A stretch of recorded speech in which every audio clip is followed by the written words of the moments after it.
Faut-il dépénaliser le cannabis? C'est en tout cas la déclaration inattendue de Jean-Marie Le Guen, secrétaire d'État et aussi médecin. La prohibition n'amène pas la diminution de la consommation. Notre pays est un de ceux qui consomment le plus dans la jeunesse. Deuxièmement, les produits qui sont distribués par le trafic sont des produits qui sont plus dangereux dans notre pays que dans d'autres pays.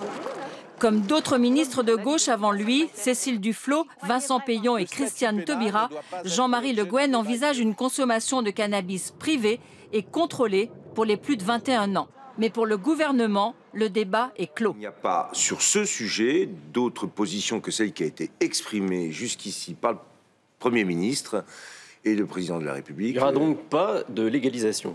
Et il n'y en a aucune piste, ni de travail, ni de réflexion, d'engager au gouvernement sur cette question. Même en petite quantité, la consommation ou la possession de cannabis peut entraîner 1 an de prison et 3 750 € d'amende. Pourtant, 20% des adolescents en consomment régulièrement, parfois à 2 pas du lycée.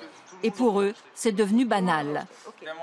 Moi, je fume parce que c'est amusant. On est entre potes, on fume pas tout le temps. Voilà, c'est pour passer un bon moment entre potes, c'est absolument pas pour se défoncer le crâne. Selon eux, il est aussi très facile de s'en procurer. On rentre dans un hall d'immeuble, on dit ce qu'on veut, on nous le donne et on s'en va. Pour les médecins, cette pratique menace la santé des jeunes et leur développement. Que le cerveau de l'adolescent continue à maturer, c'est-à-dire à grandir jusqu'à 23-24 ans. Ça n'a rien à voir avec la puberté. Donc le cerveau continue à grandir et la consommation du cannabis peut venir perturber ces éléments. Malgré une législation la plus sévère d'Europe, les jeunes Français sont les plus gros consommateurs de cannabis.